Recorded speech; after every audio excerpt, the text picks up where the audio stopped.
श्री ठाकुर हरनाथ की जय। माता कुशदेवी की जय। वृंदावन हरगोपाल की जय। सब संतन की जय। అనేక విషయాలు మీరు తెలుసుకుంటున్నారు. నాకు కూడా కొన్ని స్వానుభవ విషయాలు జరిగినాయి.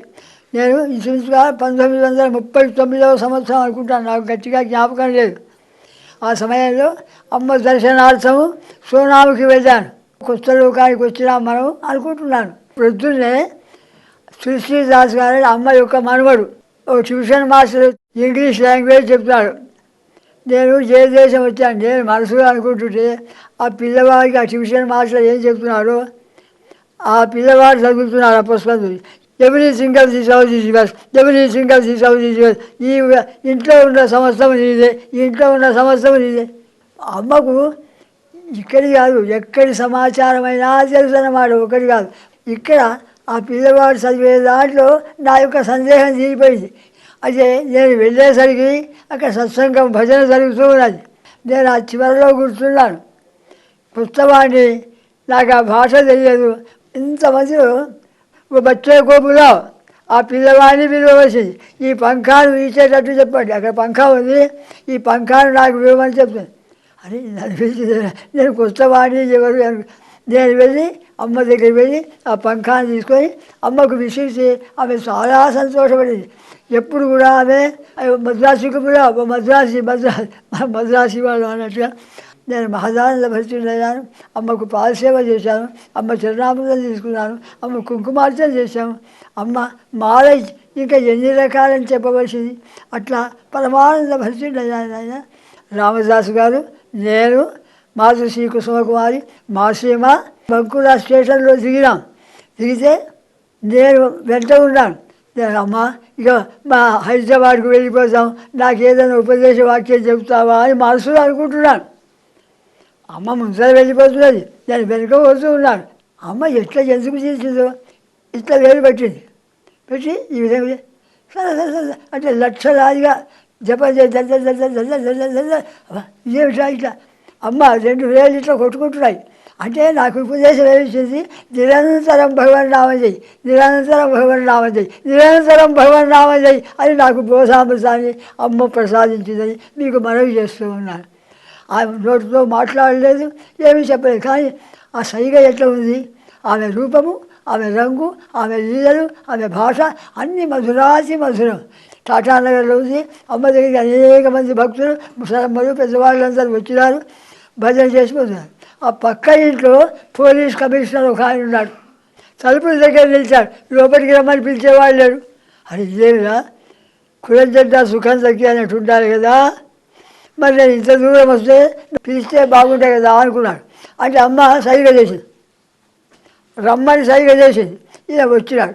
చిన్న పాత్ర గురి, దాంట్లో కొంచెం నీళ్ళు పడతాయి. ఇంకా ఆ పాత్ర ఇచ్చి చిన్నది బిల్లి అంటాం, ఆ బిల్లి ఇచ్చేసి ఆ పోలీస్ ఆఫీసర్లో దీంట్లో 1 లీటర్ పాలు తీసుకురాడు ఆయన అని పంపించింది. ఫోన్లే వచ్చినందుకు నాకు ఒక సేవ చెప్పింది అమ్మ. వచ్చామా అని చెప్పి అది తీసుకొని బజార్లోకి పోయినాడు. ఒక పాలమ్ముకునే అటువంటి సైకిల్ వాడిపోతుంది, భయపడో ఇది రావు, వాడు పోలీస్ ఆఫీసర్కి భయపడి వచ్చినాడు ఆ అబ్బాయి. ఇస్మే లీటర్ జూన్ రావు, దీంట్లో 1 లీటర్ పాలు ఇవ్వాలి. ఆడంటే అంటున్నాను, తమాష చేస్తున్నాడు ఈ ఆఫీసరు. దీంట్లోకి ఇన్ని పాలు పడతాయి, లీటర్ అంటే పెద్ద పాత్ర కావాలి కదా, ఎగాదిగా క్యా జరుగుతా है दादा महाराज, ये तो छोटा है बर्तन, इतना दूध कहाँ आता इसमें. అరే వీడనే వాటి నన్ను పిచ్చివాడి చేసిందమ్మా. మళ్ళీ వచ్చాడు, అమ్మ దీంట్లో లీటర్ పాలు ఎట్లా వస్తాయమ్మా. ఒరే నాయనా, ఎట్లాగే లీటర్ పాలు దీంట్లో రావో, నీ చిన్న హృదయంలో ఇంతమంది ప్రేమ ఎలా వస్తుంది ఆయన. ఆహాహా, చిన్న హృదయం, ఇంతమంది నన్ను సన్మానించలేదు, నన్ను పిలవలేదు అని అనుకుంటున్నావు.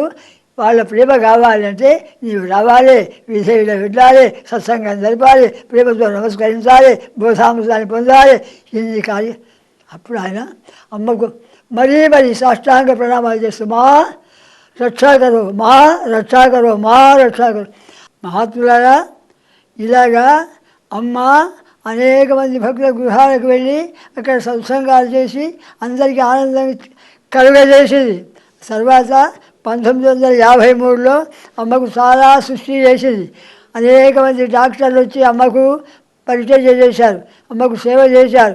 ఏ డాక్టర్ కూడా ఆమె యొక్క రోగాలను తీసివేయలేదు. అయ్యో అమ్మకు ఈ రోగాలకు ఏం మందు అని వెళ్ళి ఎవరికి తెలియలేదు. చివరకు ఆంధ్రభక్తులు అనేకలు వెళ్ళి అమ్మ ఏమిటి నీ పరిస్థితి, ఔషధమే మందు ఏమిటి నీవే చెప్పాలి అన్నారు. అయితే అమ్మ ఏం మాట్లాడలేదు, కానీ వీళ్ళ హృదయాల్లో స్ఫురింపజేసింది. మనం 4 దినాలు అయ్యో అయ్యో అమ్మ అమ్మ అన్నాం, కానీ బాబా నామం చేయకపోతే కదా, నామం చేయమని భావం కలిగిందంటే వాళ్ళందరికీ. అందరు పిలిచి బాబా నామం ఒక 3 రోజులు శ్రేయాహం అన్నట్టు పెట్టుకున్నారు. జయ హరినాథ్ జయ కుసుమ కుమార్ జయ షోడశాక్షరి మహమ్మద్. మళ్ళీ ఆ తర్వాత ఇంకా 4 రోజులు సప్తాహం చేసేసారు. అదే సప్తాహం, అప్పటి సప్తాహం ఇప్పటి వరకు ఇంకా ముందు కానీ భవిష్యత్తులో ఏ కాలమైనా కానీ సునామికులు అనంతకుండ తీర్థరాజం ప్రక్కకు నామ సప్తాహం. జయ హరనాథ జయ కుసుమ కుమారి జయ, జయ హరనాథ జయ కుసుమ కుమారి జయ. ఒక సప్తాహం అప్పుడు ఈ 5,000 అని పార్సీ భక్తులకు ఆయన ఏకాహం అనుకొని వెళ్ళాడు. ఇంట్లో దీపం వెలిగించినాడు, అమ్మ దగ్గరికి ఇంటికి తలుపులు వేశాడు. 7 రోజులు ఈ నామ సప్తాహంలో ఉన్నాడట. 7 రోజులు అయిపోయిన తర్వాత మళ్ళీ ఇంటికి పోయి చూచాడు. ఏమిటంటే ఇది ఆ మహాత్ములు చెప్పడం ఏమిటంటే, ఇంత నూనె పోసి చిన్న దీపం వెలిగించింది, 7 రోజుల తర్వాత వెళ్తే అదే దీపం వెలుగుతూనే ఉన్నది. ఇది ఆశ్చర్యకరమైన విషయం. పోషించి నూనె హింస 7 రోజులు సప్తాహం పూర్తి చేసుకొని వస్తే అలా ఉందని ఆయన అంటాడు కదా. అమ్మ మహిమ హింస. అమ్మ చివరి దశలో టాటానగర్లో ఉంది, భక్త పరివేష్టిలై ఉంది. అక్కడ టాటానగర్ పోయి ఆ ఊరికి మాతానగర్ అని పేరు వచ్చేసింది. ఉత్కృష్టమైన సమయం. అంటే అవతార పురుషుడు నిర్యాణం అంటే ఎట్లా ఉంటుంది, తమ స్వాధీనంలో మృత్యువు ఉంచుకున్నారు. మృత్యు స్వాధీనంలో వారు పోలేదు. 1956వ సంవత్సరం 14వ ఆగస్టు నాడు మధ్యాహ్నం 2:30 గంటల సమయంలో ఆమె ఈ ప్రాకృత దేహం విడవలసిందట. డాక్టర్ వస్తే నాయన ఏమి అక్కర్లేదు, ఇక వెళ్ళే సంకల్పం అయింది, అందువల్ల నేను వెళ్తాను, ఔషధం వద్దు, ఇంజక్షన్ వద్దు అని చెప్తుందట. అమ్మ ఒంటికంతా సింధూరం తెప్పించి ఒంటికంతా పెట్టమందట. ఒక మహాదేవి మహాతీర్థరాజమణి అన్నట్టుగా ఆమె నిలిచి ఇదంతా సేవ తీసుకొని ఆ తర్వాత అభయాసం తీసుకుంటూ నామం చేయండి, సేవ చేయండి, ప్రేమ పొందండి, భ్రాతృభావంలో ఉండండి, అందరికీ కూడా అనంత సౌఖ్యాలు కలగని ఆశీర్వాదం ఇచ్చి తన చివరి శ్వాసను వదిలింది. అమ్మ అంతిమ శ్వాస వదిలే సమయంలో మాసీమ, భగీరథి స్వామి, తులసీదాస్ గారు, సిద్ధు కాక మొదలైన వారు అక్కడ ఉన్నారు. ఆ సమయంలో ఆకాశంలో ఒక పెద్ద ధ్వని వచ్చేసింది. భవబంధ విమోచన దివ్య గుణా అనే శబ్దం వినొచ్చింది. అందరు వింటూ ఉన్నారు.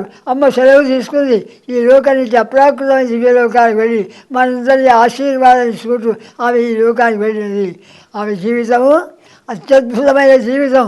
జగన్నాటకంలో ఆమె శాశ్వతమైన అందరికీ అప్రాకృత దేహంతో ఈనాటికి కూడా ఆమె అనుగ్రహం చేస్తుంది భక్తాదులకు.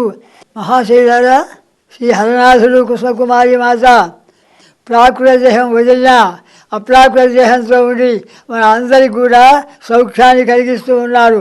అటువంటి అనుభవాలు అనేక మంది భక్తులకు అనేక ప్రాంతాల వారికి ఇప్పటికి ఉన్నాయి. వారు హరనాథ బాబా కుసుమకుమారి యొక్క పేర్లు పెట్టుకుంటున్నారు. హరనాథ బాబా, కుసుమ హరనాథ బాబా, ఠాకూర్ హరనాథ్, హరగోపాల్, కుసుమరాణి, కుసుమదేవి, కుసుమాంబ, కుసుమ కిషోరి, మరెన్నో రీతులుగా వాళ్ళ పిల్లలకు పేరు పెట్టుకుంటున్నారు. కుసుమ హరనాథ చరిత్ర అనంతంగా ఉంది, అపారంగా ఉంది. దానిలో కొన్ని మాత్రమే మనం తెలుసుకుంటున్నాము. ఇంకా శ్రద్ధ గల వాళ్ళు ఇంకా అనేక గ్రంథాలు ఉన్నాయి. హరనాథ భక్తులు ఉన్నారు. వాళ్ళ సాంగత్యంలో మనము చదించగలము అని మీకు మనం చేస్తున్నాం. కొన్ని నెలలుగా మనము శ్రీ కుసుమ హరనాథ కథామృతధార అనే విషయాన్ని మనం గురవుతూ ఉన్నాం. అమృతధారను మనం గురవుతూ ఉన్నాం. ఆనందిస్తున్నాం, ఆనందించగలము అని మీకు మనవి చేస్తూ ఉన్నాను. శ్రీ కుసుమ హరనాథ మహాప్రభు శ్రీమతి కుసుమకుమారి అమ్మవారు సదా మనల్ని అనుగ్రహించవలనని, మీ అందరిపైన అమ్మా బాబా యొక్క కృపా కటాక్షం కలగవలనని మరీ ప్రార్థిస్తూ ఉన్నాను. మీ అందరికీ నామము ప్రేమను ప్రభు ప్రసాదించాడు. అందువల్ల నిరంతరము నామ సాధన చేయండి, ప్రేమను వదండి, ప్రేమ కలిగి ఉండండి. బోలో శ్రీ ఠాకూర్నాథకి జై, మాతా కుసుమదేవికి జై, బృందావన హరగోపాల్కి జై, అనంత కోటి భక్తజనులకు జై. శ్రీ కుసుమహరనాథ కథామృతధార